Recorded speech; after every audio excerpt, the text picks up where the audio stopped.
नमो अरिहन्ताणं नमो सिद्धाणं नमो आयर्याणं नमो वज्झायाणं नमो लोये शपिशाहुनं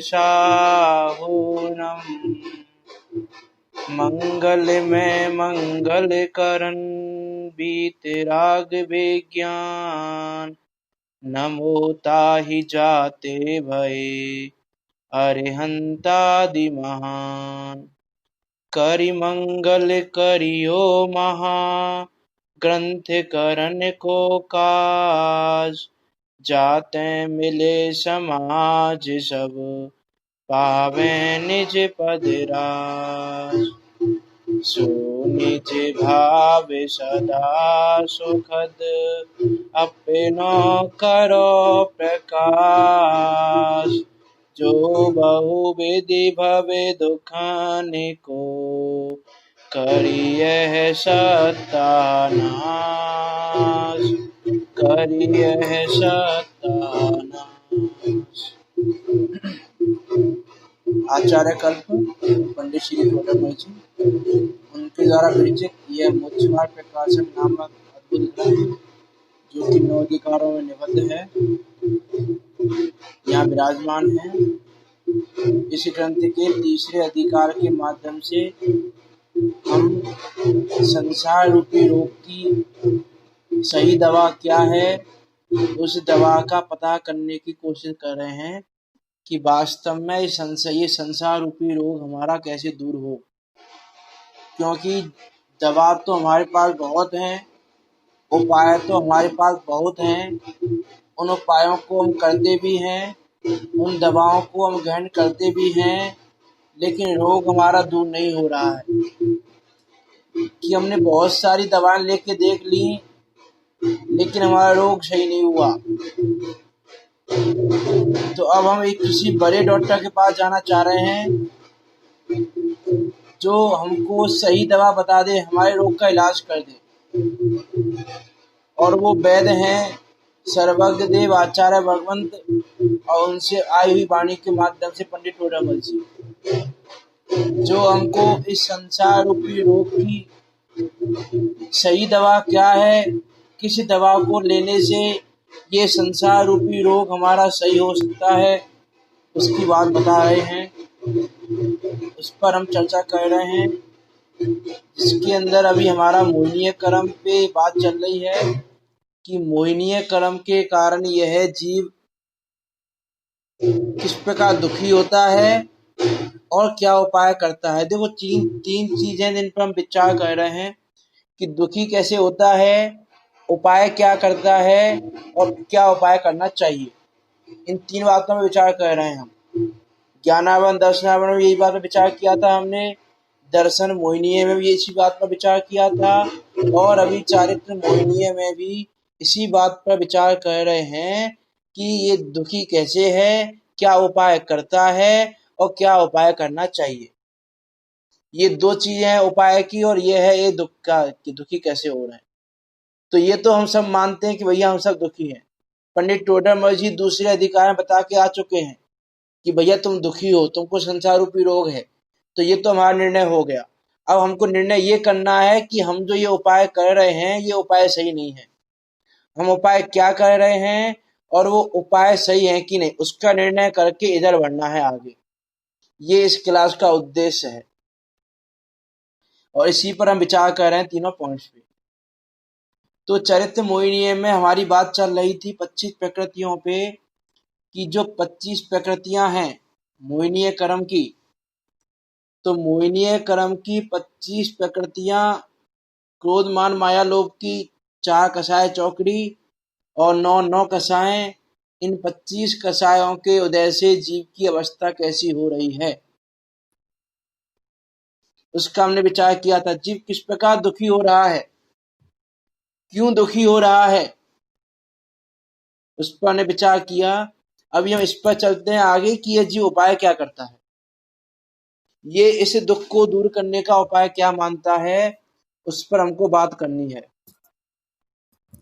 कि ऐसा कौन सा उपाय है कि जो ये जीव ऐसा मानता है कि भैया इस उपाय को करने से ये मेरा रोग दूर हो जाएगा।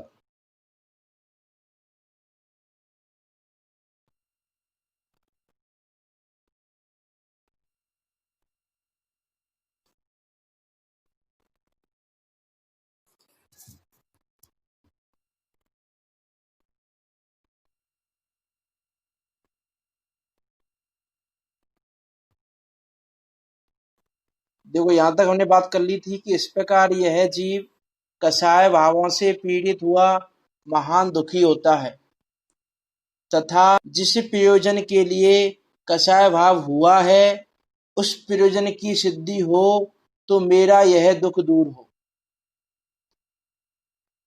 और मुझे सुख हो, ऐसा विचार कर उस प्रयोजन सिद्धि होने के अर्थ अनेक उपाय करना उसे दुख के दूर होने का उपाय मानता है। कि जिस प्रयोजन के लिए कषाय भाव हुआ है उस प्रयोजन की सिद्धि यदि हो जाए तो मेरा दुख दूर हो जाएगा और मैं सुखी हो जाऊंगा, ऐसा विचार कर उस प्रयोजन की सिद्धि होने के अर्थ अनेक उपाय करता है और उसको दुख के दूर होने का उपाय मानता है। और यहाँ कसाय भावों से जो दुख होता है वह तो सच्चा ही है, प्रत्यक्ष स्वयं ही दुखी होता है, परंतु यह जो उपाय करता है वे उपाय झूठे हैं। कि क्या कह रहे हैं यहाँ पंडित टोडरमल जी कि पहली बात तो जिस प्रयोजन के लिए इसको कसाय भाव होता है, कि जिस परिणमन के लिए ये कसाय भाव करता है, तो ये उपाय क्या मानता है इस कसाय भाव को दूर करने का, कि वो प्रयोजन मेरा सिद्ध हो जाए, और यदि वो प्रयोजन सिद्ध हो जाएगा तो मेरा दुख दूर हो जाएगा और मैं सुखी हो जाऊंगा। और ऐसा मानकर यह उस प्रयोजन की सिद्धि के लिए प्रत्येक समय उपाय करने में लगा हुआ है और उसी को ये दुख को दूर करने का उपाय मानता है। इसीलिए प्रत्येक समय हमने सुबह ही बात की थी निमित्त आधीन दृष्टि संयोग आधीन दृष्टि पर, कि ये इसको उपाय मानकर इधर ही लगता है। कि उपाय क्या मानता है, कि ये उपाय मानता है कि भैया ये मेरा प्रयोजन सिद्ध हो जाए तो मेरा कसाय भाव नष्ट हो जाएगा, मैं सुखी हो जाऊंगा, इसलिए इधर ही लगा हुआ है। एक्चुअल कारण पे इसने कभी नजर ही नहीं डाली, कभी देखा ही नहीं इसने कि एक्चुअल कारण क्या है। अब यहाँ कसाय भावों से जो दुख होता है दुख तो सच्चा है। कि देखो जो दुख हमको हो रहा है दुख तो सच्चा है, क्योंकि प्रत्यक्ष है कि हम दुखी हो रहे हैं, कोई भी जीव सुखी नहीं है, सब दुखी हो रहे हैं। किसी को कोई दुख है, किसी को कोई दुख है। कोई पुत्र बिना निज झूरे होए मरे तब रोवे, खोटी संतति सो दुख उपजय सो प्राणी सुख सोवे। कि पुत्र नहीं हो तो दुखी, होकर मर जाए तो दुखी, और खोटी संगति हो जाए उसकी तो दुखी। मैं यह जीव जो दुखी तो हमेशा है, प्रत्यक्ष दिख रहा है हमको। सुबह हमने देखा था कि धन नहीं आया, आज कल देखा था हमने कि धन नहीं आया तो दुखी, धन आ गया तो उसकी रक्षा करने के लिए दुखी, और धन चला गया तो धन के जाने के कारण दुखी। तो यह तो दुख तो सच्चा है इसका, कि दुख तो हमको दिखाई दे रहा है प्रत्यक्ष कि यह जीव दुखी है। और झूठा क्या है, ये उपाय झूठा है। कि जो ये उपाय करता है वो इसका उपाय झूठा है। दुख तो सच्चा है और उपाय झूठा है, तो दुख कैसे दूर हो। कि भैया सच्चा दुख है, सच्चा उपाय करोगे तो दूर होगा, उपाय झूठा झूठा करोगे तो दूर नहीं होने वाला। और ये जीव अनादि काल से झूठा उपाय ही करता आ रहा है। कि क्या उपाय करता है ये जीव, कि क्रोध में तो अन्य का बुरा करने की इच्छा, मान में औरों को नीचा दिखाने की इच्छा, स्वयं ऊंचा होने की इच्छा, माया में छल से कार्य सिद्धि करने की इच्छा, लोभ में इष्ट वस्तु की प्राप्ति करने की इच्छा, हास्य में विकसित होने का कारण बना रहने की इच्छा, रति में इष्ट संयोग बने रहने की इच्छा, अरति में अनिष्ट को दूर करने की इच्छा, शोक में शोक के कारण को दूर करने की इच्छा, शोक के कारण को मिटाने की इच्छा, भय में भय के कारण को मिटाने की या दूर करने की इच्छा, जुगुप्सा में जुगुप्सा के कारण को दूर करने की इच्छा, पुरुष भेद में स्त्री से रमण करने की इच्छा, स्त्री भेद में पुरुष से रमण करने की इच्छा, और नपुंसक भेद में दोनों के साथ रमण करने की इच्छा। ऐसे प्रयोजन इसके प्रत्येक समय पाए जा रहे हैं और ये सोचता है कि इन प्रयोजनों की सिद्धि हो जाएगी तो मैं सुखी हो जाऊंगा। ये उपाय ये मानता है, ये प्रत्येक समय इन प्रयोजनों को सिद्ध करने में लगा हुआ है। लेकिन हम किसी का बुरा करना चाहें तो जरूरी नहीं है उसका बुरा हो ही जाए, कि भैया उसका बुरा होना तो उसके वितव्य अधीन है। दूसरे अधिकार में टोटमजी ने लिखा कि क्रोध से बुरा करने की इच्छा हो तो हो, लेकिन बुरा होना भवितव्य अधीन है। मान से अपने को बड़ा दिखाने की इच्छा हो तो हो, लेकिन बड़ा दिखना भवितव्य अधीन है। रति में इष्ट संयोग के रखने की इच्छा हो तो हो, लेकिन इष्ट संयोग बना रहना भवितव्य अधीन है। और ये जीव को भवितव्यता का पता नहीं है, इसलिए जीव दुखी हो रहा है। तो इसके जो ये प्रयोजन पाए जा रहे हैं 25 की 25 प्रकृतियों के, या 9 और 4 13 कषायों की बात करें, क्रोध मान माया लोभ और 9 कषाय, किन 13 कषायों के जो प्रयोजन इसको पाए जा रहे हैं, ये जी इन प्रयोजनों की सिद्धि हो जाए तो दुख दूर हो जाए और सुखी हो जाए। ये जीव हमने पहले भी दर्शन मोहिनी में चर्चा की थी कि 2 उपाय हैं दुख को दूर करने के। एक उपाय तो क्या है कि भैया जो प्रयोजन सिद्ध करना चाह रहे हैं हम, वो प्रयोजन हमारा सिद्ध हो जाए तो हम सुखी हो सकते हैं। एक उपाय तो ये है। तो हम पहले उपाय को देखें कि ये प्रयोजन सिद्ध करना चाह रहा है, तो प्रयोजन सिद्ध करना चाह रहा है तो उससे सुखी हो सकता है कि नहीं हो सकता। इस उपाय को ग्रहण करके देखें।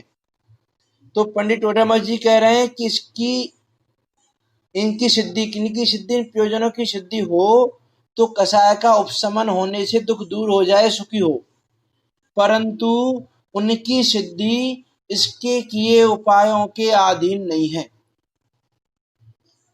क्या कह रहे हैं पंडित टोडामल जी कि भैया उस प्रयोजन की सिद्धि होना वो तेरे उपायों के अधीन नहीं है, कि तेरे उपायों को करने से वो कार्य की सिद्धि हो ही जाए ऐसा जरूरी नहीं है, कि इसकी सिद्धि उपायों के अधीन नहीं है, भवितव्य के अधीन है। और कैसे माने हम ये, क्योंकि अनेक उपाय करके दिखते हैं परंतु सिद्धि होती नहीं। कि यह जीव अनेक उपाय करता है सुखी होने के, नहीं फिर भी सुखी नहीं रहता। इसका अर्थ है कि ये जो उपाय करता है उन उपायों के अधीन व्यवस्था नहीं है। क्या उपाय करते हैं कि भैया ये जीव दूसरे का बुरा करने का उपाय करता रहता है, दूसरे को नीचा दिखाने का बुरा करता रहता है, कि भाई किसी तीसरे व्यक्ति से उसके बारे में बुराई कर दी, वो व्यक्ति तो ऐसा है ऐसा है ऐसा है, उसके बारे में खूब भला बुरा बोल दिया। किस लिए बोला? कि वो सामने वाला नीचा देखे और मैं ऊंचा देखूं। वहां कहा ना, दूसरों की महिमा छिपाता है महिमा करता है। अभी आया था सुबह की क्लास में। तो यह जीव ने उपाय तो बहुत किए, दूसरों की बुराई करके दूसरे के कार्यों में विघ्न डालना चाहा, दूसरे के कार्यों में विघ्न डल जाए, विघ्न डाल के उसका बुरा करना चाहा, इत्यादि अनेक प्रकार से यह जीव उपाय करता है दूसरों को बुरा दिखाने के, अपने प्रयोजन की सिद्धि के। किसका प्रयोजन है दूसरों का बुरा करना, तो उस प्रयोजन की सिद्धि के लिए यह उपाय करता है। लेकिन यहाँ कह रहे हैं कि तेरे उपायों के अधीन नहीं है। तो हमारा उपाय क्या था? हमारा पहला उपाय था कि प्रयोजन की सिद्धि होने से यह जीव सुखी हो जाएगा। अब हम प्रयोजन की सिद्धि करना चाह रहे हैं, क्योंकि यहाँ पर कहा कि ये उपाय है एक, तो इस उपाय से जीव सुखी हो सकता है। अब प्रयोजन की सिद्धि करना चाहें, लेकिन क्या कह रहे हैं अगली लाइन में कि प्रयोजन की सिद्धि तेरे उपायों के अधीन नहीं है। तू अनेक उपाय कर ले, किसी को डरा ले धमका ले कि भैया ये डरा धमका के मेरी पूजा कर ले, मुझे मानने लगे, मेरा यश माने, सबके सामने मेरी इज्जत करे, वैसे नहीं कर रहा है, डरा के करता है। लेकिन फिर भी जरूरी नहीं सामने वाला तुम्हारी इज्जत करे, सामने वाला तुम्हारा सम्मान करे, क्योंकि यदि तुम्हारे यश नाम कर्म का उदय होगा तो अपने आप ही इज्जत मिलेगी, अपने आप ही सम्मान मिलेगा, और नहीं होगा तो कितने भी उपाय कर लो नहीं मिलने वाला। कि हमारी इच्छा तो हो रही है यश नाम कर्म को पाने की, यानी यश को पाने की, और कर्म का उदय यश नाम कर्म का है नहीं अभी हमारे, तो नहीं मिलने वाला। और हम कार्य कर रहे हैं ऐसे कि जिससे यश नाम कर्म बंधे भी नहीं, तो आगे भी हमें ऐसा नहीं मिलने वाला। तो हमारे उपायों के अधीन तो नहीं है, एक बात। और दूसरी बात कह रहे हैं कि उपाय होना भी तेरे अधीन नहीं है। ये प्रयोजन की सिद्धि तो उपायों के अधीन नहीं है, और ये उपाय हो जाए वो भी तेरे अधीन नहीं है। हम सोचते हैं कि भैया सामने वाले का बुरा करना है, हमने प्लानिंग की है ना, कोई भी कार्य प्लानिंग से होता है, प्लानिंग करते ही हैं हम कार्य की। तो हमने प्लानिंग की कार्य करने की, अब हमने प्लानिंग की, हमने सोचा कि वो व्यक्ति मिलेगा, उससे ऐसे ऐसे कहेंगे, हम ऐसे बात चलाएंगे, और ऐसे बात चला के उस व्यक्ति की बात लाएंगे, उस व्यक्ति की बात को ला के उसके बारे में ऐसे ऐसे बोलेंगे हम, जिससे सामने वाला फिर ऐसा सोचेगा, सामने वाला ऐसा सोचेगा, फिर हम उससे ऐसा कहेंगे, फिर हम उससे ऐसा कहेंगे, जिससे वो उसके बारे में उसकी मेंटेलिटी चेंज हो जाए, कि जो वो उसको अच्छा मानता है उसको बुरा मानने लग जाए, है ना। एक एग्जांपल देखें, प्लानिंग कर ली हमने सारी, अब जरूरी नहीं है कि प्लानिंग के अकॉर्डिंग काम हो जाए। हमने तो प्लानिंग की कि भैया हम ऐसा कहेंगे, सामने वाला ऐसा कहेगा हमसे, फिर हम ऐसा प्रत्युत्तर देंगे, सामने वाला फिर ऐसा कहेगा, ऐसे ऐसे करते जाएंगे। लेकिन सामने वाला ऐसा उत्तर दे दे ये जरूरी नहीं है, और तुमको अपनी बात जैसी तुमने प्लानिंग की वैसा कहने का मौका मिल ही जाए ये भी जरूरी नहीं है। तो उपाय होना भी अपने अधीन नहीं है, उस कार्य की सिद्धि उपायों के अधीन नहीं है, और उपाय होना भी अपने अधीन नहीं है। तो भैया कह रहे हैं कि उपाय होना भी अपने अधीन नहीं है, भवितव्य के अधीन है, क्योंकि अनेक उपाय करने का विचार करता है और एक भी उपाय नहीं होता देखता है, कि अनेक उपाय करने का विचार करता है। जैसे मान लो किसी को अपना बिजनेस बढ़ाना है, अब उसने प्लानिंग की भैया हम ये काम खोलेंगे, ये काम खोलेंगे, ये काम करते हैं, ये काम करते हैं। लेकिन तुम कितनी भी प्लानिंग कर लो, कितना भी उस काम में हाथ डाल लो, लेकिन यदि तुम्हारे कर्म का उदय वैसा नहीं है, उस कार्य की सिद्धि नहीं होनी है, तो वो उपाय बनेगा नहीं। किसी ने बिजनेस खोला, कोई नया काम स्टार्ट किया बिजनेस को बढ़ाने के लिए, और वो काम सक्सेसफुल नहीं रहा, तो सक्सेसफुल क्यों नहीं रहा हम ये पूछते हैं। क्या आपने मेहनत नहीं की? कि नहीं, मेहनत तो की थी। क्या आपने पैसा नहीं लगाया बिजनेस में? पैसा भी लगाया, मेहनत भी की, सब काम किए, लेकिन फिर भी सक्सेस नहीं मिली उसमें। तो भैया उसकी कार्य सिद्धि ऐसी होनी थी कि तेरे उपायों के अधीन नहीं है और उपाय भी तेरे अधीन नहीं है। तो ये तो हमारा जो पॉइंट, ये पहला जो उपाय था वो उपाय तो हमारा कैंसिल हो गया। कि पहला उपाय क्या था हमारा, कि प्रयोजन की सिद्धि हो जाने से हम सुखी हो जाएंगे। लेकिन पंडित जी ने तो पूरी तरह से नकार दिया कि प्रयोजन की सिद्धि होने वाली नहीं है। तो उपाय करना चाहे तो उपाय भी तेरे अधीन नहीं है, और उपाय कर भी ले तो उपायों से कार्य हो जाए ये भी तेरे अधीन नहीं।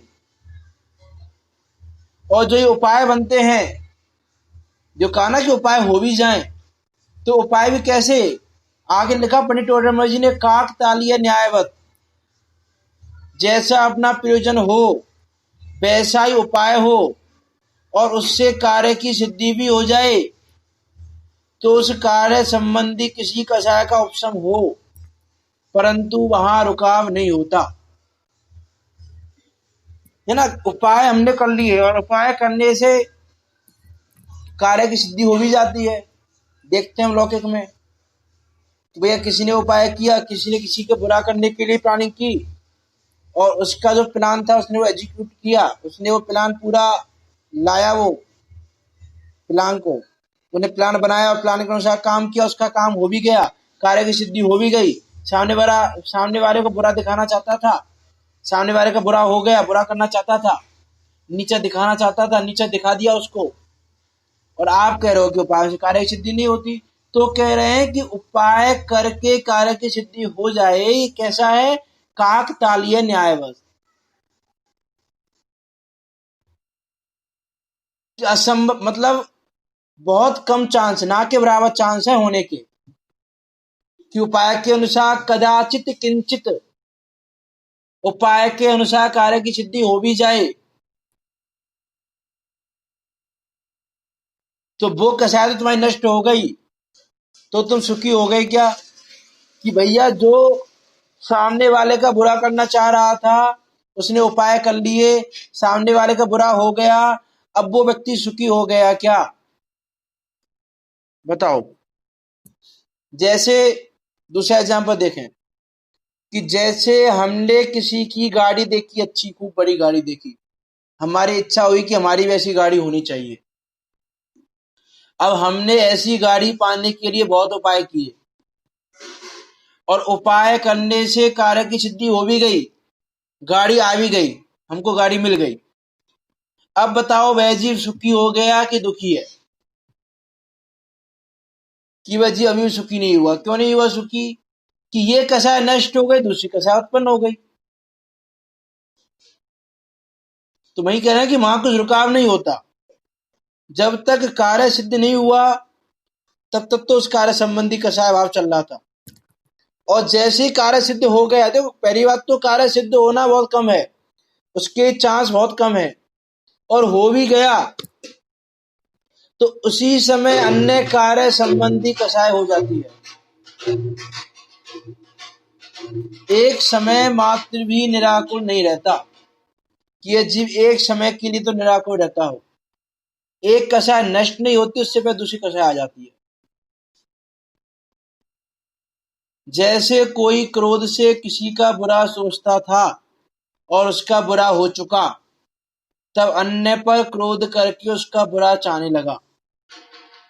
अथवा थोड़ी शक्ति थी, जब छोटों का बुरा चाहता था, बहुत शक्ति हुई तो बड़ों का बुरा चाहने लगा। उसी प्रकार मान माया आदि में भी लगा लेना, कि कसायों में यदि कार्य का प्रमाण हो तो कार्य की सिद्धि होने पर सुखी हो जाए, लेकिन कार्य का प्रमाण नहीं है, एक कार्य होता नहीं, उससे पहले दूसरा कार्य प्रारंभ। जैसे एग्जाम्पल के लिए देखें हम, कि भैया कोई व्यक्ति ने बोला कि भैया मेरे तो पुत्र की शादी हो जाए, मैं निश्चिंत हो जाऊं, मैं सुखी हो जाऊंगा।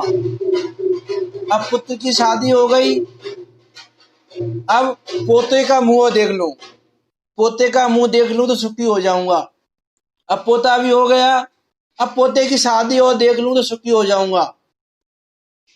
मीन्स एक कसाय के एक कार्य की सिद्धि होने पर अन्य कार्य उत्पन्न हो जाता है, एक समय मात्र निराकुल नहीं रहता। जैसे कोई व्यक्ति है, बीमार पड़ा हुआ है, तो क्या सोच रहा है कि ये बीमारी दूर हो जाए तो मैं सुखी हो जाऊंगा। अब बीमारी दूर हो गई, अब सुखी हो गया क्या कि नहीं? अभी बीमारी दूर हो गई, अब चलो दुकान पे बैठना स्टार्ट करते हैं, बहुत दिन हो गए दुकान पर नहीं बैठे बीमारी के कारण, दुकान पर बैठना हो जाए तो सुखी हो जाऊंगा। अब दुकान में बैठने लग गया, लेकिन अभी बीमारी पूरी तरह से नहीं गई है, अभी गई ही है, तो बैठ नहीं पाता, ज्यादा देर तक नहीं बैठ पाता, 2 घंटे बैठ लेता, 3 घंटे बैठ लेता है। बस थोड़ा सा और सही हो जाऊं, दुकान पे 10-12 घंटे देता था पहले, अभी भी 10-12 घंटे बैठने लग जाऊं तो सुखी हो जाऊंगा। 10-12 घंटे बैठने लग गया, जितना प्रॉफिट पहले होता था उतना प्रॉफिट होने लग जाए तो सुखी हो जाऊंगा, इत्यादि अनेक अनेक प्रकार से हम लगा सकते हैं। तो एक समय मात्र के लिए यह जीव निराकुल नहीं है।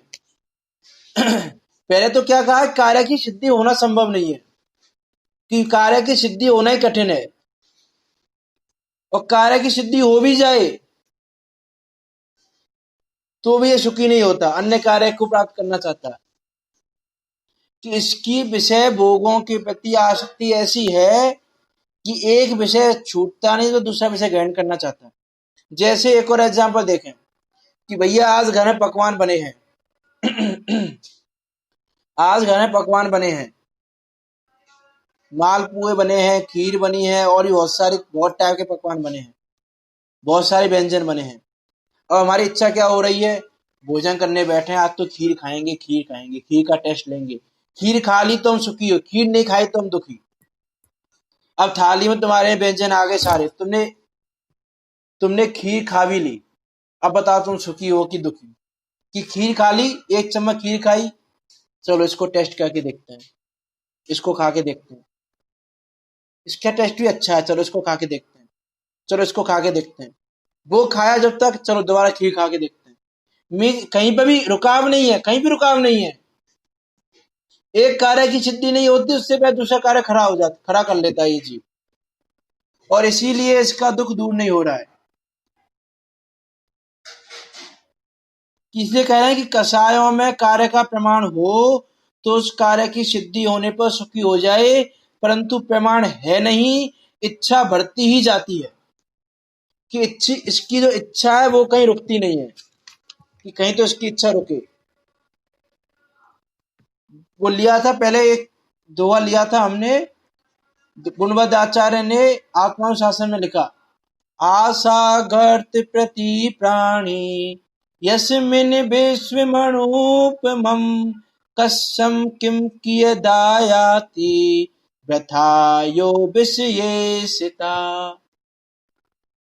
कि क्या कहा कि आशा गर्त प्रति प्राणी,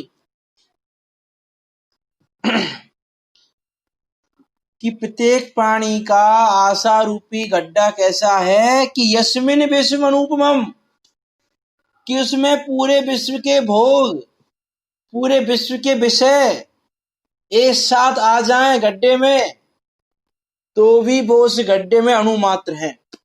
ऐसा आशा रूपी गड्ढा पाया जाता है प्रत्येक संसारी जीव के।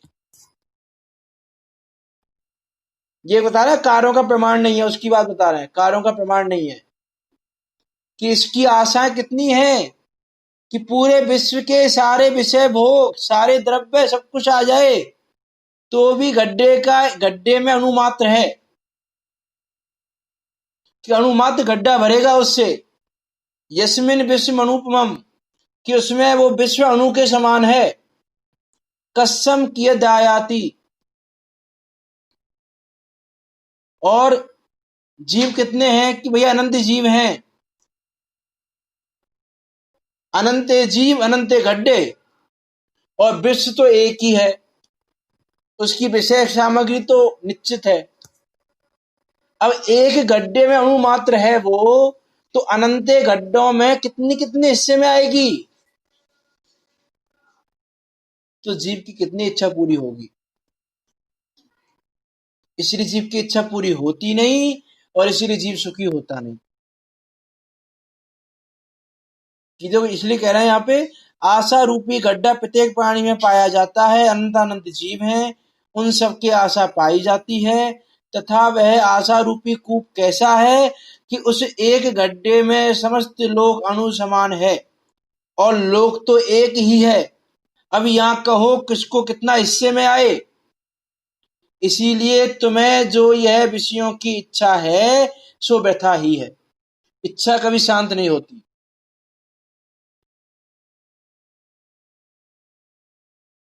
जो भोगों के दास हैं वे सब जग के दास, जो भोगों के दास हैं वे सब जग के दास, जो भोगों के उदास हैं प्रभुता उनके पास। भोगों से सुख मानना संसार मार्ग है, कि भोगों से सुख मानना वो संसार मार्ग है, और जो भोगों के दास वो पूरे जग के दास है, और जो भोगों से उदास हैं प्रभुता उसके पास है। हम विचार तो करके देखें कितना कितना अच्छा दुआ है ये, आत्मानुशासन का बहुत अच्छा दुआ है, कि हम विचार तो करके देखें कितना हिस्से में आएगा हमारे। और पहले कहा ज्ञानावरण दर्शनावरण में कि जीव की इच्छा कैसी है कि सर्व को देखूं, सर्व को जानूं, सर्व को सूंघूं, सर्व का स्पर्श करूं, सर्व को सुनूं, सब कुछ। इच्छा पूर्ण तो होती नहीं है, इसीलिए कोई कार्य सिद्ध होने पर भी दुख दूर नहीं होता। कैसे नहीं होता? देखो, जैसे मान लो किसी व्यक्ति के बहुत सारे शत्रु हैं। अब बहुत सारे शत्रु हैं, अब कोई एक शत्रु शांत बैठा है तो वो सुखी रहेगा कि दुखी रहेगा? कि भैया अभी भी उसके बहुत सारे शत्रु हैं जो उस पर अटैक कर सकते हैं, अटैक कर रहे हैं, तो सुखी नहीं है। एक शत्रु बंद होता है, दूसरा शत्रु चालू हो जाता है। एक नहीं मारता तो अन्य मारने लग जाता है। ऐसे ही ये जीव को दुख देने वाली कसाएं हैं।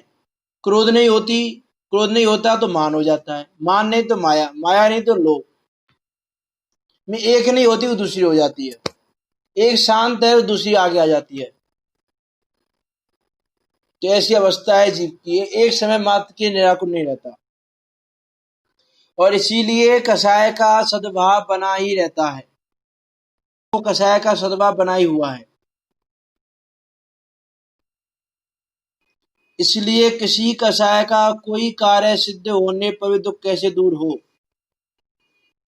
कि एक कसाय का कार्य सिद्ध हो जाए तो भी इसका दुख दूर नहीं हो रहा है। और इसका अभिप्राय तो कैसा है कि सर्व कसायों का सारा प्रयोजन सिद्ध हो जाए। जिसका बुरा करना चाह रहा हूं उसका बुरा हो जाए, जिसको नीचा दिखाना चाह रहा हूं वो नीचा दिख जाए, जिस कार्य को सिद्ध करना चाह रहा हूं वो कार्य सिद्ध हो जाए, जिस वस्तु की प्राप्ति करना चाह रहा हूं वस्तु की प्राप्ति हो जाए, इत्यादि रूप से सर्व कसायों का प्रयोजन सिद्ध करने की इसकी इच्छा हो रही है। यदि सारी कसायों के प्रयोजन सिद्ध हो जाए तो ये सुखी हो जाए, लेकिन वह कदापि नहीं हो सकता, तीन काल में नहीं हो सकता। इसीलिए अभिप्राय में सर्वदा दुखी ही रहता है। इसीलिए कसायों के प्रयोजन को साध कर दुख दूर करके सुखी होना चाहता है, सो यह उपाय झूठा ही है। तो ये उपाय कैसा है कि झूठा है? कि कसाय के प्रयोजनों को साध के दुख को दूर करके सुखी होना चाहता है। सुबह की क्लास में कहा ना कि संयोगों को हटा के या संयोगों को लाके यह जीव सुखी होना चाहता है, वो कदापि हो नहीं सकता। सो यह उपाय झूठा ही है कि संयोगों को मिलाना, संयोगों को लाना, संयोगों को हटाना, ये सब उपाय झूठे हैं।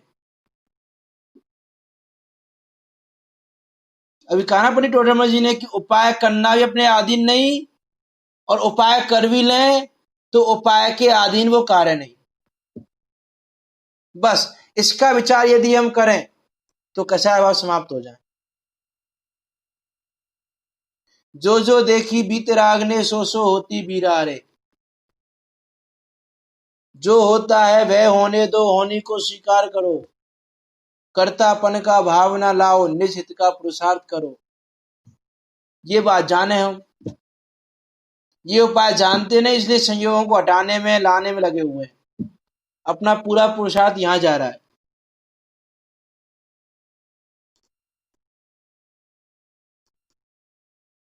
ये कैसी आश्चर्य की बात है कि जो कार्य संभव दिख रहा है उस कार्य को करना नहीं चाह रहे, और जो कार्य संभव है ही नहीं उस कार्य को करने में हम अपना प्रत्येक समय लगा रहे हैं, अपना जीवन पूरा खर्च कर रहे हैं उसमें। वह कर्मों के अधीन होके कि कर्म ही जगाते हैं, कर्म ही सुलाते हैं, और कर्मों के अनुसार बही जा रहे हैं। तो पंडित टोडरमल जी ने एग्जाम्पल दिया, मुच्छा प्रकाशक में एग्जाम्पल दिया है कि जैसे कोई नदी के प्रवाह में बह रहा हो और नदी का प्रवाह तेज हो, उस समय हाथ पैर फेंकने की बजाय अपनी एनर्जी को सेव करके जब प्रवाह मंद हो जाए तब अपने हाथ पैरों को फेंक के बाहर निकल जाए, और तेज प्रवाह में हाथ पैर फेंक के यदि अपनी एनर्जी पूरी वेस्ट कर दी तो जब पानी कम हो जाएगा, प्रवाह कम हो जाएगा पानी का, उससे हम कुछ नहीं कर पाएगा।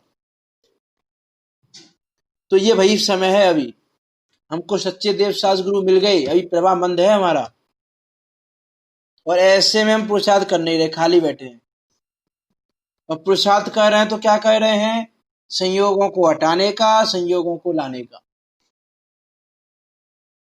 कि नदी के प्रवाह में बह रहे हैं, प्रवाह कम हो गया,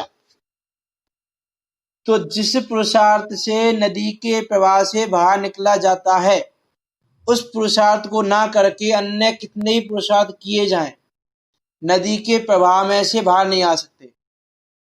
वैसे ही यहाँ पर भी अभी प्रवाह मंद है, प्रवाह मंद है अभी हमारा। और अभी यदि हमने पुरुषार्थ इस संसार रूपी दुख को दूर करने के नहीं किए, या ऐसे पुरुषार्थ किए जिनसे एक समय मात्र के लिए भी सुख की प्राप्ति होने वाली नहीं है, तो प्रवाह तेज हो जाएगा और कब बह जाएंगे पता भी नहीं चलेगा। कब नदी से समुद्र में जाके गिर जाएंगे पता भी नहीं चलेगा। इसलिए प्रवाह मंद में अपना कार्य कर लेना। सो ये उपाय झूठा ही है कि पर में जो कुछ भी हम करना चाह रहे हैं वो सारा उपाय झूठा है। देखो, ज्ञान आनंद का घन, यह जीव स्वयं है, आनंद का घन है, आनंद का, और फिर भी दुखी हो रहा है। कैसी अद्भुत बात है, विचार।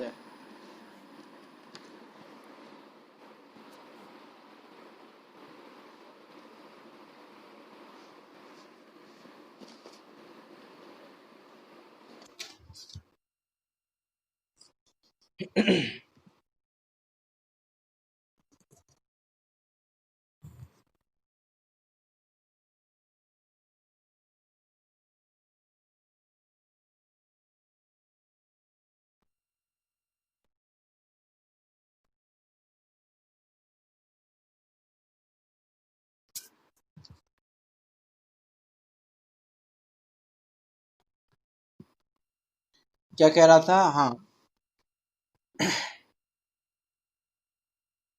कि ये उपाय जो हम कह रहे हैं वो उपाय कैसे हैं कि सारे उपाय झूठे हैं, इनमें से एक भी उपाय सच्चा नहीं है। तो प्रश्न ये आता है कि सच्चा उपाय क्या है? क्योंकि अभी तक तो हमने क्या किया है, भोगों को ही भोगा है, भोगों को ही जाना है, इसलिए भोगों में लगे हुए हैं और इसलिए वो दूर नहीं हो रहे। अब तक सुनी अनुभूत परिचित भोग बंधन की कथा, पर से पृथक एकत्व की उपलब्धि केवल सुलभ ना। आचार्य कुंद कुंद देव ने समय साजी में लिखा पूर्व रंग में कि हमने अब तक यही सुना है, भोग बंधन की कथा सुनी। इसका मतलब क्या कि हमने एक भी ऐसा भोग नहीं जो नहीं किया हो, और फिर भी हम भोगों को भोगने में लगे हुए हैं। इन भोगों को भोगने की इच्छा करना वो कैसा है? आगे में उदाहरण आता है कि जैसे हम वॉमिट करके उस वॉमिट को गहन करना चाहें। जिनको अनंतों बार भोग भोग कर छोड़ा, है बेही भोग नहीं नवीन चित्त है मोड़ा। अज्ञान बस उच्छृष्ट भोगी अब न बनूंगा, नर भव मिला है मैं अपूर्व कार्य करूंगा। कि अनंतों बार भोगा है, ऐसा कोई भोग नहीं जो नहीं भोगा हो हमने, अनंतों बार भोग भोगे हैं, और फिर भी उन्हीं उन्हीं भोगों को हम बार बार गहन करना चाह रहे हैं। तो कैसा है कि भैया वॉमिट करके वॉमिट को गहन करने जैसा है। विचार करके देखें, लौकिक में कोई वॉमिट करे और उस वॉमिट को गहन तो करे नहीं, इच्छा करने मात्र, इच्छा करे वॉमिट को गहन करने की, उसको हम क्या कहेंगे कि पागल है, ये तो मूर्ख आदमी है ये, इससे ज्यादा मूर्ख कोई नहीं, इससे ज्यादा पागल कोई नहीं। जो इच्छा कर रहा है, जो गहन कर रहा है, उसके बारे में तो पता नहीं क्या कहेंगे हम। और हम तो उन्हीं भोगों को भोगने की इच्छा कर रहे हैं बार बार, और गहन कर रहे हैं उन्हीं भोगों को।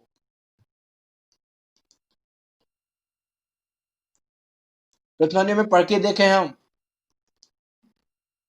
कि अरे ऐसा कोई संबंध नहीं जो संबंध हमने नहीं किया हो, ऐसा कोई भोग नहीं जो हमने भोग नहीं भोगा हो। कभी जो पुत्र बनता है वो पिता बन जाता है, जो पिता बनता है वो पुत्र बन जाता है, माता पुत्र, पुत्र पत्नी, पत्नी स्त्री, कुछ भी हो जाते हैं। अब पढ़ के देखें यशोदा चरित्र में, अभी कुछ समय पहले यशोदा चरित्र पढ़ा, उसमें यशोदा चरित्र में पढ़ा कि वह अपने पुत्र के यहीं पर उत्पन्न हो गया। उसमें आया एक, नाम याद नहीं आ रहा मुझे, उसमें आया वो अपने पुत्र के यहीं पर पुत्र के रूप में उत्पन्न हो गया, और उसको जाति स्मरण हो गया कि मैं पूर्व में इसका पिता था। अब वो बेचारा दुखी, अब मैं अपने पूर्व के पुत्र को पिता कैसे कहूं, मैं अपने पूर्व की पुत्र वधू को माता कैसे कहूं। और मौन रहता है, बोलता ही नहीं बचपन से, सब सोचते हैं गूंगा है ये। कि बहुत समय बाद मुनिराज आते हैं, मुनिराज बताते हैं कि भैया यहाँ पे एक ऐसा जीव बैठा है जो इस वजह से मौन है अब तक। और जब मौन खोलता है शायद इच्छा लेने के लिए खोलता है मौन। मेरा तो कहने का मतलब क्या था कि ऐसी कोई चीज ही नहीं जो हमने नहीं भोगी हो, और इसीलिए तो ये जो संयोग बने रहे उसके अनुसार ही संयोग बने रहे हमारे। जो हमने पूर्व में जैसा भोगा, जैसा किया, उसके अनुसार ही कर्म बंधा, उसके अनुसार कर्म उदय में आया, वैसे संयोग मिल गए। किसी को अच्छे संयोग, किसी को बुरे संयोग। हम विचार नहीं करते, हमने वह क्या माना हुआ है, तन उपजत अपनी उपज जान, तन नसत आपको नाश मान। ये बुद्धि है हमारी कि हम तो इस शरीर मात्र हैं बस, इस शरीर की उत्पत्ति मेरी उत्पत्ति, और इस शरीर का नाश मेरा नाश, उसके आगे पीछे का विचार ही नहीं करते।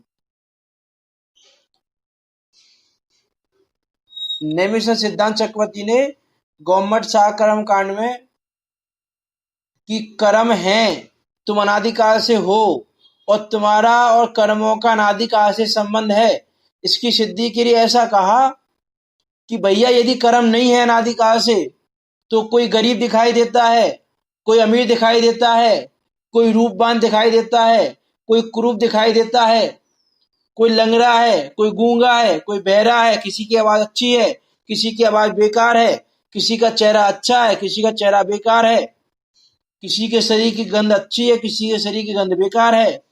ऐसी विचित्रता क्यों?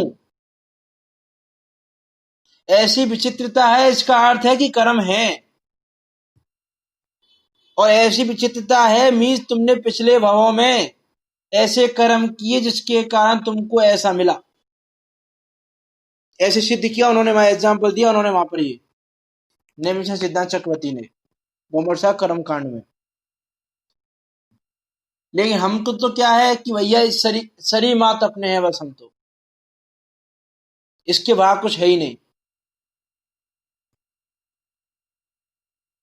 तो हम जो उपाय करते हैं, उपाय कैसे हैं? उपाय झूठे हैं। ये विषय पूरा करना है, इसको आगे ले लेते हैं। तब सच्चा उपाय क्या है कि ये उपाय झूठे हैं। यदि सच्चा उपाय क्या है कि सम्यक दर्शन ज्ञान से यथावत श्रद्धान और जानना हो, तब इष्ट अनिष्ट बुद्धि मिटे, तथा उन्हीं के बल से चारित्र मोह का अनुभागहीन हो। ऐसा होने पर कषायों का अभाव हो, तब उनकी पीड़ा दूर हो, और तब प्रयोजन भी कुछ नहीं रहे, निराकुल होने से महासुखी हो। कि सम्यक दर्शन ज्ञान से यथावत श्रद्धान और जानना हो जाए। और यथावत जानना क्या कि वस्तु का स्वतंत्र परिणमन जानना हो जाए, तो इष्ट अनिष्ट की बुद्धि भी मिट जाए। हमारी जो इष्ट अनिष्ट की मान्यता हो रही है वो भी इसीलिए हो रही है कि हम यथार्थ नहीं जानते। अनुकूलताओं में बहक जाते हैं, प्रतिकूलताओं में डर जाते हैं। और वास्तव में अनुकूलता प्रतिकूलता नाम की कोई चीज नहीं, हमको लगती है।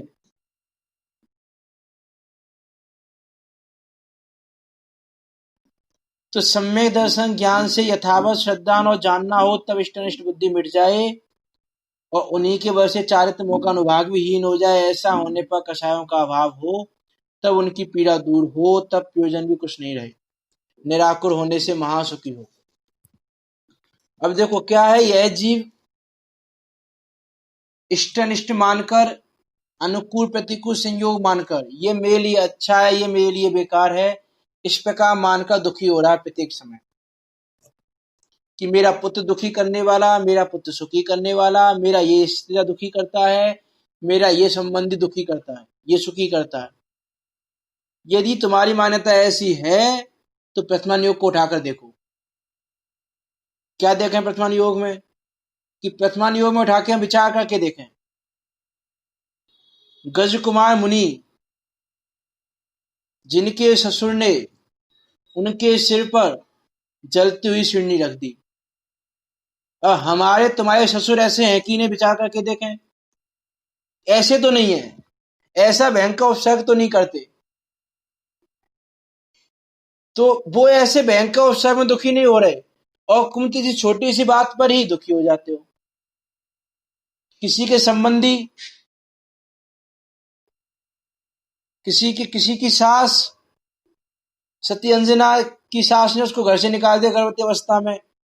अरे हमारी तुम्हारी सास में तो नहीं है ऐसी कि जो गर्भवती अवस्था में घर से बाहर निकाल दें, कलंकित करके तुमको। तुम्हारा पति तो ऐसा नहीं है कि गर्भवती अवस्था में राम की तरह सीता को घर से निकाल दे। अरे सारे संबंधों को पढ़ के देखें हम कि ऐसे हमारे साथ तो नहीं है। ना किसी की सास ऐसी है, ना किसी का ससुर ऐसा है कि जो ऐसे उपसर्ग करता हो। तो ऐसे उपसर्गों में जब वो महापुरुष विचलित नहीं हुए, वो दुखी नहीं हुए, तो हम किसी अनुकूलता प्रतिकूलता के कारण दुखी हो रहे हैं।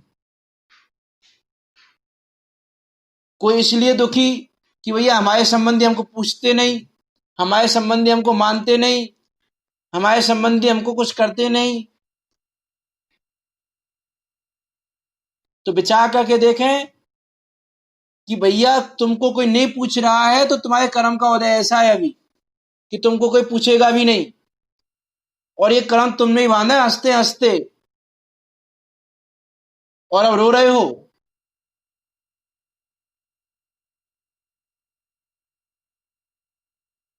विपाक विचय नाम का धर्म ध्यान है, कर्म के उदय का विचार करना। हम कर्म के उदय का विचार ही नहीं करते कि धर्म ध्यान तो है ही नहीं, धर्म ध्यान तो है ही नहीं। अरे धर्म ध्यान नहीं है, अभ्यास तो कर सकते हैं धर्म ध्यान का, हम अभ्यास भी नहीं करते। वह निमित्ताधीन संयोगाधीन दृष्टि रखकर दुखी होते रहते हैं कि इसने दुखी किया, इसने दुखी किया, ये ऐसा कर लेता तो मैं सुखी हो जाता, इसने ऐसा कर लिया तो मैं दुखी हो गया। किसी भी संबंध को लेके देख रहे हैं हम,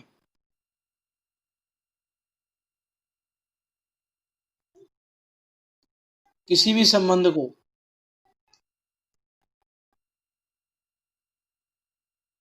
प्रथमान योग भरा पड़ा है अनेक उदाहरणों से। इसी के लिए प्रथमान योग है। जिनेंद्र ने प्रथमान योग, द्वादश सांग में प्रथमान योग आया, इसलिए आया द्वादश सांग में प्रथमान योग कि लोगों को उनके भावों का फल दिखाने के लिए कि भैया तेरे भावों का फल क्या होगा, यही विचार कर ले कि इन पुरुषों ने ऐसे ऐसे परिणाम किए और इसके कारण यह ऐसी ऐसी गति में गए।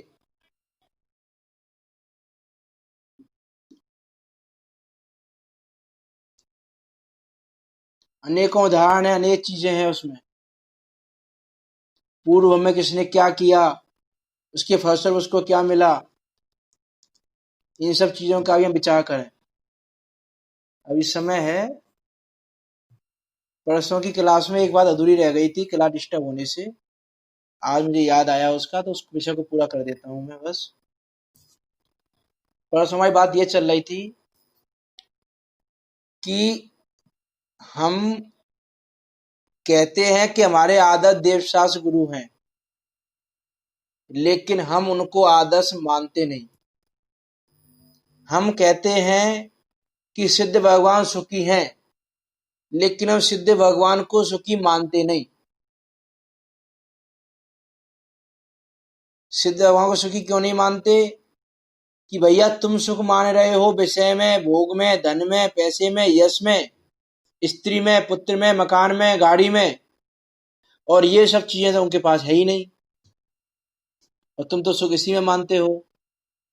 तो ये चीजें उनके पास नहीं है, तो तुम उनको सुखी कैसे मानते हो कि तुम सुखी नहीं मानते उनको? और दूसरी बात कि हम ये कहते हैं कि हमारे आदर्श देव शास्त्र गुरु हैं, लेकिन हम उनको आदर्श नहीं मानते। उसका एग्जाम्पल चल रहा था परसों की क्लास में कि जैसे किसी का क्रिकेट में इंटरेस्ट हो, तो वह सचिन को फॉलो करता है, सचिन को अपना आदर्श बनाता है। अब वो ये कहे सिर्फ कि मेरा आदर्श सचिन है, मेरा आदर्श सचिन है, मेरा आदर्श तो सचिन है, तो वो सचिन जैसा नहीं बन पाएगा। वो कहता है कि आदर्श है, लेकिन मानता नहीं है आदर्श। यदि वो आदर्श जो आदर्श मानता है, वो सचिन की हर एक्टिविटी को बड़े ध्यान से देखता है, बड़े ध्यान से करता है। सचिन कैसे खेलता था, कैसे बैठता था, कैसे प्रैक्टिस करता था, कैसे उठता था, कैसे बात करता था, क्या करता था, उसके आचरण को देखता है कि वह कैसे करता था। और हम कहते हैं कि भैया मुनिराज हमारे आदर्श हैं, सम्य दृष्टि जीव हमारा आदर्श है, लेकिन हम मानते नहीं। अरे वो क्या करते थे, कैसे करते थे, उन सब चीजों में विचार ही नहीं करते, और स्वच्छंदपना अलग से ग्रहण करते हैं कि सम्य दृष्टि भी तो शादियां करता है, सम्य दृष्टि भी तो ये काम करता था, सम्य दृष्टि भी तो ये काम करते थे, तो हम कह रहे हैं तो क्या हो गया? और एक बात और, हम क्या कहते हैं कि सबसे पहले सम्य दर्शन, देखो सम्य दर्शन मुख्य है, सम्य दर्शन मोक्ष मार्ग की पहली सीढ़ी है। सम्य दर्शन के बिना ज्ञान चारित्र भी सम्यक नहीं होते, बात बराबर है। लेकिन उस सम्य दर्शन की जो पात्रता है, तो सम्य दर्शन की पात्रता तो हमको देखनी पड़ेगी कि अरे हम ये सोचें कि सचिन बन जाएंगे, जब सचिन के जैसा काम करेंगे तो तुम 3 कार में सचिन नहीं बन पाओगे। तो सचिन बनने के लिए सचिन जैसा पुरुषार्थ भी करना पड़ेगा, सचिन के जैसा आचरण भी करना पड़ेगा। अब हम कहते हैं कि संत साधु बन के विचरूं, वह घड़ी कब आएगी, और आचरण हमारा श्रावक जैसा भी ना हो कि जो अभी हम वर्तमान में कर सकते हैं जैसा आचरण, वैसा आचरण कर नहीं रहे, और कह रहे हैं कि संत साधु बन के विचरूं, तो तेरा यह कहना झूठा है।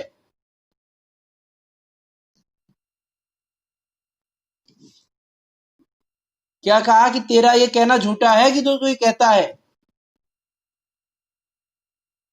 अब एक और दूसरी बात कहूं कि ऐसा भी नहीं मान लें कि भैया ठीक है सचिन जैसे चलता वैसे चलेंगे, सचिन जैसा करता वैसे करेंगे, लेकिन जो सचिन ने क्रिकेट खेलने के जो पुरुषार्थ किया उसको नहीं करें, तो ऐसा भी नहीं। भैया सम्य दर्शन ग्रहण करने का पुरुषार्थ भी करना, लेकिन साथ में जो अपने से जो हो सके उस आचरण को भी करना,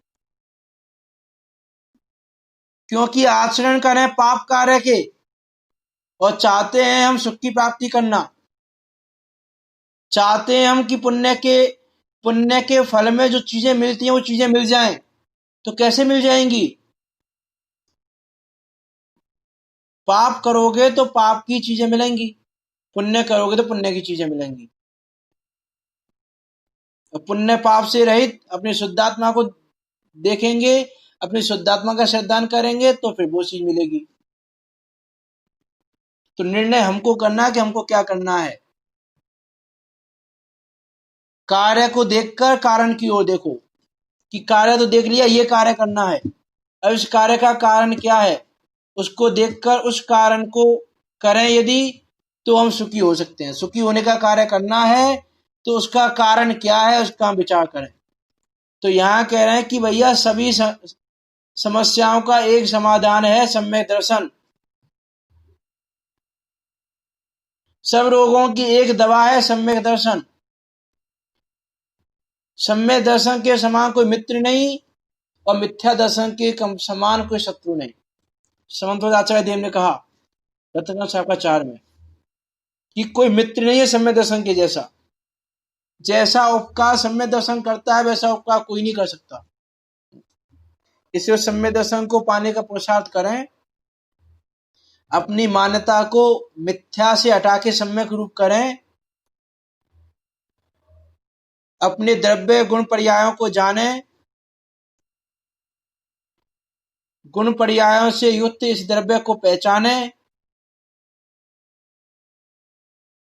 दूसरे के गुण पर्यायों के परिणमन को हम कर नहीं सकते ऐसा हम जाने। अपना परिणमन अपने में होता है, वही हम करते हैं। दूसरा हम कुछ कर नहीं सकते, दूसरा करने की हमें ताकत नहीं, ऐसा हम माने तो कर्तव्य बुद्धि को छोड़ के हम सुखी हो सकते हैं। और कोई कारण नहीं सुखी होने का, यही सुखी होने का उपाय है। इसको हम ग्रहण कर कर हम सब सुखी हों। इसी मंगल भावना के साथ अभी की वाणी को विराम देते हैं। किसी को कोई शंका हो तो पूछ सकते हैं, रेज हैंड कर सकते हैं किसी को शंका हो तो। हाँ, आपको अनम्यूट करता हूँ मैं। हाँ, पूछिए। अनम्यूट कर लीजिए आप। अनम्यूट कर मैंने यहाँ से कर दिया है आपको।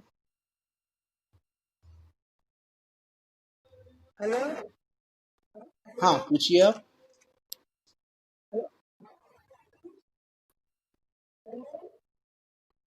हेलो,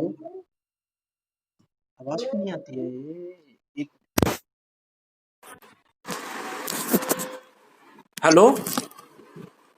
हाँ हाँ, बोलिए। हाँ, आवाज आ रही है, बोलिए। हाँ, बोलिए। हाँ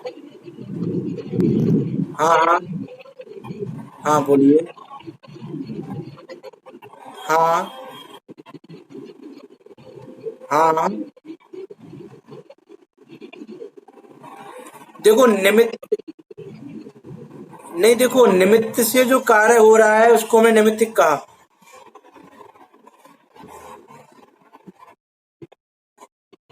नहीं, दोनों चीजें एक नहीं है। निमित्त निमित्तिक दोनों चीजें एक नहीं है। कि जैसे जो निमित्त से जो जो जो कार्य हुआ वो निमित्तिक, और जिसके कारण हुआ मीन्स जिस निमित्त से हुआ वो निमित्त। जो कार्य हुआ मीन्स हम ये कह सकते हैं निमित्त नैमित्तिक को, जैसे कारण कार्य संबंध है ना, कि निमित्त कारण और उसका कार्य है नैमित्तिक। तो जैसे कारण कार्य का संबंध है वैसा संबंध निमित्त नैमित्तिक का है।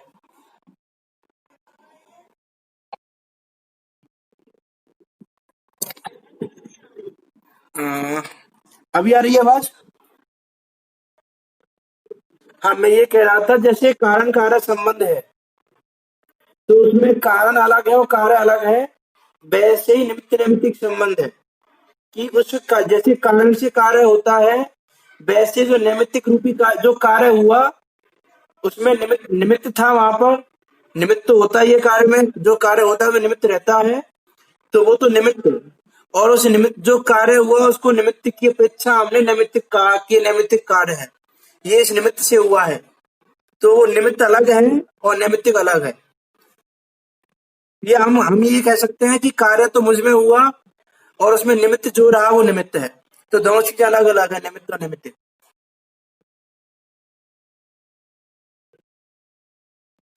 भवितव्यता का क्या? हाँ, भवितव्यता का क्या? देखो, हाँ, भवितव्यता में यदि हम हिंदी व्याकरण से देखें तो उसमें भू धातु है जिसका अर्थ होता है होना। तो होने योग्य जो है, जो होने योग्य है मी होनहार है, उस होनहार को भवितव्य कह सकते हैं हम। हाँ, होनहार का नाम भवितव्यता है। हाँ,